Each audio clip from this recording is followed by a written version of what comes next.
ಎಷ್ಟು ದೊಡ್ಡದೋ ಆ ತಾಯಿಯ ಹೃದಯವೇ ಅಷ್ಟೇ ದೊಡ್ಡದು.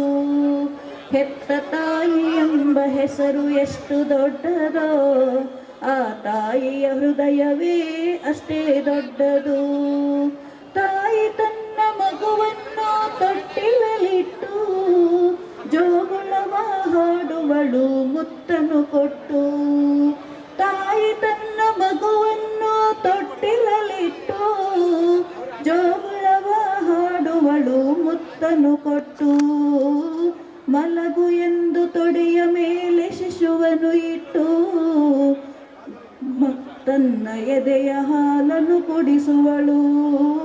ಮಲಗು ಎಂದು ತೊಡೆಯ ಮೇಲೆ ಶಿಶುವನ್ನು ಇಟ್ಟು ಎದೆಯ ಹಾಲವನ್ನು ಕುಡಿಸುವಳು. ಹೆತ್ತ ತಾಯಿ ಎಂಬ ಹೆಸರು ಎಷ್ಟು ದೊಡ್ಡದೋ ಆ ತಾಯಿಯ ಹೃದಯವೇ ಅಷ್ಟೇ ದೊಡ್ಡದು. ಬೀಳದಂತೆ ನಾಯದಂತೆ ನೋಡುವಳು ತಾಯಿ, ಶಿಶುವಿಗಾಗಿ ಪ್ರಾಣವನ್ನೇ ಕೊಡುವಳು ತಾಯಿ. ಬೀಳದಂತೆ ನಾಯದಂತೆ ನೋಡುವಳು ತಾಯಿ, ಶಿಶುವಿಗಾಗಿ ಪ್ರಾಣವನ್ನೇ ಕೊಡುವಳು ತಾಯಿ. ಸರ್, ಏನು ಪ್ರತಿ ವರ್ಷದಂತೆ ಈ ವರ್ಷವೂ ವಿಶೇಷವಾಗಿ 46 ಜೋಡಿಗಳಿಗೆ ತಾವು 27ನೇ ವರ್ಷದ್ದು ಇವತ್ತು ಸಾಮೂಹಿಕ ವಿವಾಹ ಮಾಡ್ತಾ ಇದ್ದೀರಾ. ಸೊ ಇದ್ರ ಬಗ್ಗೆ ತಾಯಿ ಬನಶಂಕರಮ್ಮನನ್ನು ಪ್ರಾರ್ಥನೆ ಮಾಡ್ತಾ ನನ್ನ ಜೊತೆಲಿ ಹಗಲು ರಾತ್ರಿ ಅನ್ನೋದೆ ನಾನು ಒಬ್ಬನೇ ಮಾಡೋದಕ್ಕೆ ಏನು ಸಾಧ್ಯ ಇಲ್ಲ. ಇದು ನೂರಾರು ಜನ ನಮ್ಮ ಮುಖಂಡರು, ಕಾರ್ಯಕರ್ತರು, ಮಹಿಳೆಯರು ಶ್ರಮ ಇದೆ. ಆ ಶ್ರಮದ ಫಲ 46 ಜೋಡಿಗೆ ಇವತ್ತು ಮದುವೆ ಆಗಿದೆ. ನಾನೊಬ್ಬ ಹೆಸರು ಮಾತ್ರ ಅಷ್ಟೇ, ಉಳಿದಿದ್ದೆಲ್ಲ ಪಾತ್ರಧಾರರು ಬೇರೆ, ಸೂತ್ರಧಾರಿ ನಾನು ಅಷ್ಟೇ. ಸಂಪೂರ್ಣ ರಾಮಾಯಣ ನಾಟಕ ಆಗಬೇಕಾದ್ರೆ ಕೊನೆಗೆ ನೀವೆಲ್ಲ ನಿಂತಿದ್ದೀರಲ್ಲ, ಈ ಥರ ಒಂದು ಟೀಮ್ ವರ್ಕ್ ಆಗಿ ಎಸ್ ಕೆ ನಟರಾಜ್ ಅವರು, Damodara Naidu, H K Muthappa, R Narayana Swamy, C Muthappa, ಅಗ್ರಿಗೌಡು ಮಂಜಣ್ಣ, ನಮ್ಮ ಹೊಸಕೆರಳ್ಳಿ ಹನುಮಂತರಾಯಪ್ಪ, ಕಾವೇರಿ ನಗರ ವೆಂಕಟೇಶ, ನಮ್ಮ ಸತೀಶ, ಯಡಿಯೂರು ಸತೀಶ, ಅನೇಕ ಜನ, ನಮ್ಮ ನವೀನ, ಈ ಥರ ನೂರಾರು ಜನದ ಶ್ರಮ ಇದು. ಶ್ರಮದ ಫಲ 46 ಜೋಡಿಗಾಗಿದೆ. ಅದರಲ್ಲಿ ವಿಶೇಷವಾಗಿ 5 ಜೋಡಿ ವಿಕಲಚೇತನರು ಅಂಥೇಳಿ ಅವ್ರನ್ನ ಯಾರನ್ನೂ ಸಹಿತ ಅವ್ರಿಗೆ ನೋಡೋರಂಥ ವ್ಯವಸ್ಥೆ ಆಗಿಲ್ಲ. ಅವ್ರಿಗೆ ಇವತ್ತು 5 ಜೋಡಿಗೆ ತಾಯಿ ಸನ್ನಿಧಾನದಲ್ಲಿ ಈಗ ಹುಡುಗಿ ಒಂದು ಹಾಡಾಡ್ತು ತಾಯಿ ಮೇಲೆ. ಅದನ್ನು ನಾವು ಅರ್ಥ ಮಾಡಿಕೊಂಡ್ರೆ ಜೀವನದಲ್ಲಿ ಮುಂದಕ್ಕೆ ಇನ್ನೊಂದು ಹೆಜ್ಜೆ ಮುಂದೆ ಇಡ್ಬೋದು ಅಂತ ನಾನು ಭಾವಿಸಿದ್ದೀನಿ. ಯಾಕೆ ಮಗು ಒಂದು ಹಾಡಾಡ್ತು ತಾಯಿ ಮೇಲೆ ಅಂತ ಹೇಳಿದ್ರೆ, ಆ ಕಷ್ಟ ನನ್ನ ಹತ್ರ ಒಬ್ಬರೇ ಹಚ್ಕೊಂಡಿದ್ದ ಹುಡುಗಿ ಬಂದು. ಬೇರೆ ಸಂಗೀತ ಶಾಲೆಯಲ್ಲ ಹುಡುಗಿ ಬದುಕ್ತಾ ಇರೋದು. ಹುಡುಗ ಮಹಾರಾಷ್ಟ್ರದವರು, ಸೊಲ್ಲಾಪುರ. ನಾನು ಹೆಂಗೆ ಜೋಡಿ ಆದ್ರಿ ಅಂತ ಕೇಳಿದೆ. ಅವರ ಹ್ಯಾಂಡಿಕ್ಯಾಪ್ ಗ್ರೂಪಲ್ಲಿ ವಾಯ್ಸ್ ರೆಕಾರ್ಡು, ಇನ್ಸ್ಟಾಗ್ರಾಮಲ್ಲಿ ವಾಯ್ಸ್ ರೆಕಾರ್ಡು ನೋಡಿ ಒಪ್ಕೊಂಡಿದ್ದೀವಿ ಅಂತ ಹೇಳಿದ್ರು. ನಾನು ಯೋಚನೆ ಮಾಡಿದೆ. ಅದಾದಮೇಲೆ ಇನ್ನೊಂದು ಜೋಡಿ ಬಂತು, ಮಂಜುನಾಥ್ ಅಂತೇಳಿ ಗೌಡಂಪಳ್ಳಿದು. ಈ ಹುಡುಗಿ ನಮ್ಮ ಕುಮಾರಸ್ವಾಮಿ ಒಟ್ಟು. ಇನ್ನೊಂದು ನಮ್ಮ ಪ್ರಗತಿಪುರ ಬನಶಂಕರಿ ದೇವಸ್ಥಾನದ ಹಿಂದೆಗಡೆ ಇರ್ತಕ್ಕಂಥದ್ದು. ಹಂಗೆ ಬರ್ತಾ ಬರ್ತಾ BTM ಲೇಔಟ್ದೊಂದು ಹುಡುಗಿ ಬಂತು ಲಾಸ್ಟಲ್ಲಿ. ಆ ಹುಡುಗಿಗೆ ತಂದೆ ತಾಯಿನೂ ಇಲ್ಲ, ಅಣ್ಣ ತಮ್ಮದಿರೂ ಇಲ್ಲ, ಅಕ್ಕ ತಂಗಿದಿರೂ ಇಲ್ಲ. ಅವ್ರ ದೊಡ್ಡಪ್ಪನ ಮನೆಯಲ್ಲಿ ಸಾಕಿದ್ದಾರೆ. ಕೊನೆ ಮುಗಿದೋಗಿತ್ತು.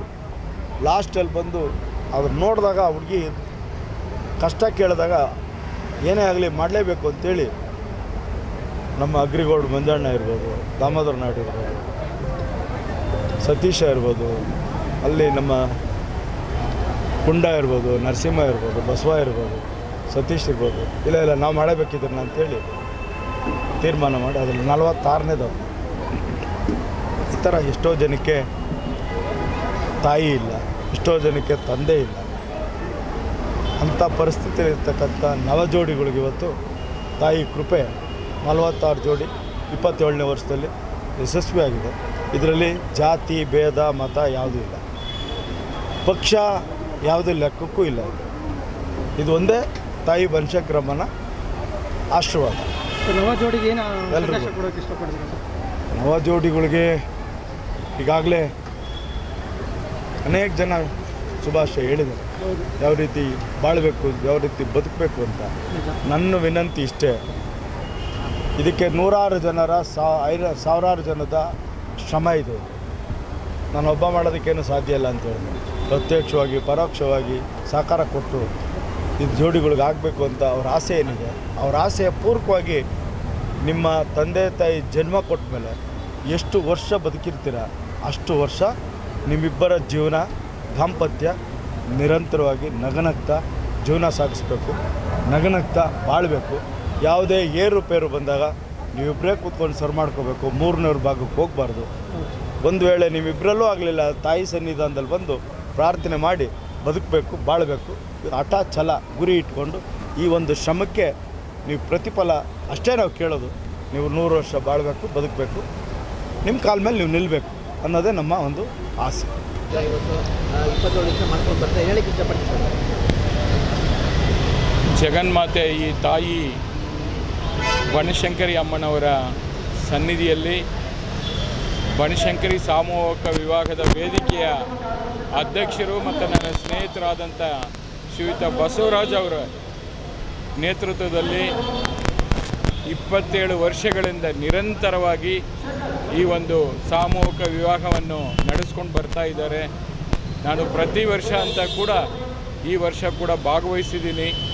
ಬಹುಶಃ ಒಬ್ಬರು ಮನೆಯಲ್ಲಿ ಒಂದು ಮದುವೆ ಅಂದರೆ ಎಷ್ಟು ಕಷ್ಟ ಆಗುತ್ತೆ, ಅಂಥದ್ರಲ್ಲಿ ಇವತ್ತು 46 ಜೋಡಿಗಳು ನವ ದಂಪತಿಗಳು ನೂತನ ಜೀವನಕ್ಕೆ ಪಾದಾರ್ಪಣೆ ಮಾಡುವಂಥ ಈ ಒಂದು ಅವಕಾಶವನ್ನು ಅವರು ಕಲ್ಪಿಸ್ಕೊಟ್ಟಿದ್ದಾರೆ. ಅವರಿಗೆ, ಅವರ ತಂಡದವರಿಗೆ, ಗೆಳೆಯರ ಬಳಗಕ್ಕೆ ಎಲ್ರಿಗೂ ಕೂಡ ಈ ಸಂದರ್ಭದಲ್ಲಿ ಭಗವಂತ ಆ ತಾಯಿ ಇನ್ನಷ್ಟು ಈ ಒಂದು ಕೆಲಸ, ಸಾಮಾಜಿಕ ಕೆಲಸ ಮಾಡಲಿಕ್ಕೆ ಶಕ್ತಿಯನ್ನು ಕೊಡಲಿ.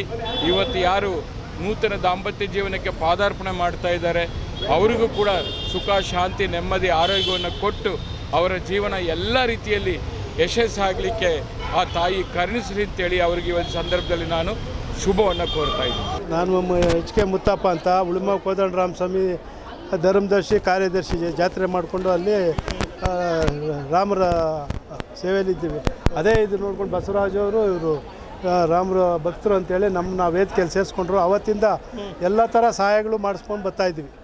ಮತ್ತು ಎಲ್ಲ ಒಬ್ಬರಿಂದ ಏನೂ ಮಾಡೋಕ್ಕಾಗಲ್ಲ, ನಿಮ್ಮಿಂದ ಹಿಡ್ಕೊಂಡು ಎಲ್ಲರೂ ಒಟ್ಟಾಗಿ ಮಾಡಿದ್ರೇ ಒಂದು ವಿವಾಹ ಆಗಲಿ, ಇನ್ನೊಂದಾಗಲಿ, ಮತ್ತೊಂದಾಗಲಿ ಇಲ್ಲಿ ನೆರವೇರೋದು. ಇವತ್ತು ಇಲ್ಲಿ ಎಷ್ಟು ಜನ ಎಲ್ಲಿಂದ ಬಂದು ಇಲ್ಲಿ ಇದು ಮಾಡಿದ್ದಾರೆ. ಒಂದು ಆಟೋ ಡ್ರೈವರು ಒಂದು ಮದುವೆ ಮಾಡಬೇಕಾದ್ರೆ ಅವ್ನ ಜೀವನ ಪೂರ್ತಿ ಸಾಲ ತೀರ್ಸೋಕ್ಕೆ ಸರೋಗ್ತೈತೆ. ಸೊ ಇದು ಇವೇ ಧರ್ಮಸ್ಥಳ ಬಿಟ್ಟರೆ ಬನಶಂಕರಿ ಮುಂದೆ ಸೆಕೆಂಡ್ ಇಲ್ಲಿ ನಡೀತಾ ಇರೋದು ಮದುವೆಗಳು ಅಂತೇಳಿ ಎಲ್ಲ ಪೇಪರ್ಗಳಲ್ಲಿ ನೀವು ನೋಡಿ ಹಾಕಿದ್ದೀರ, ನಾವು ನೋಡ್ತಾ ಇದ್ವಿ. ಸೊ ಈ ಸೇವೆ ಮಾಡೋಕೆ ಅಮ್ಮ ನಮ್ಗೆ ಆರೋಗ್ಯ ಭಾಗ್ಯ ಕೊಟ್ಟರೆ ನಾವು ಬದುಕಿರೋವರೆಗೂ ಈ ಸೇವೆ ಮಾಡ್ಕೊಂಡು ಹೋಗ್ತೀವಿ ಅಂತೇಳಿ ಈ ಸಂದರ್ಭದಲ್ಲಿ ಹೇಳಕ್ಕೆ ಇಚ್ಛೆಪಡ್ತೀನಿ. ಈ ವರ್ಷ ಏನು ವಿಶೇಷತೆ ಸರ್? ಏನಿಲ್ಲ, ವರ್ಷ ಆಯಮ್ಮ ಶಕ್ತಿ ನಿಮ್ಮ ಕೈಯಲ್ಲೂ ನಮ್ಮ ಕೈಯಲ್ಲಿ ಏನಿದೆ ಆಯಮ್ಮ ಏನು ಹೇಳ್ತಾಳೆ ಅದು ನಾವು ಕೆಲಸ ಮಾಡ್ಕೊಂಡು ಹೋಗ್ತಾ ಇದ್ವಿ ಸರ್. ಈ ವರ್ಷ ಎಷ್ಟು ಜೋಡಿಗೆ ಆಗಿದೆ ಸರ್? ಎಲ್ಲ 50 ಜೋಡಿ, ಅದರಲ್ಲಿ 1-2 ಮಿಸ್ಟೇಕ್ ಇದೆ.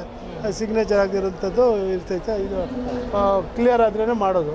ಕಾನೂನು ಪ್ರಕಾರವಾಗಿ ಇದು ಏನೇನೋ ಒಳ್ಳೇದು ಮಾಡಿದ್ರೆ ಅದನ್ನು ಕಿತ್ಕೋತಂಥ ಜನನೂ ಇದ್ದಾರೆ ನಮ್ಮಲ್ಲಿ ಎಲ್ಲ ಒಂದಾಗಿದ್ದರೆ ಈ ಪ್ರಾಬ್ಲಮ್ ಬರೋದೇ ಇಲ್ವಲ್ಲ. ಅದಕ್ಕೆ ನಿಮಗೆಲ್ಲರಿಗೂ ದೇವ್ರು ಒಳ್ಳೇದು ಮಾಡಲಿ. ನೀವು ನಿಮ್ಮದು ಪಾಲಿದೆ, ಪ್ರತಿಯೊಬ್ಬರದ್ದು ಪಾಲಿದೆ. ಎಲ್ಲರಿಗೂ ಆರೋಗ್ಯ ಭಾಗ್ಯ ಕೊಡಲಿ ಅಂತ ಈ ಸಂದರ್ಭದಲ್ಲಿ ಇಚ್ಛೆಪಡ್ತೀನಿ.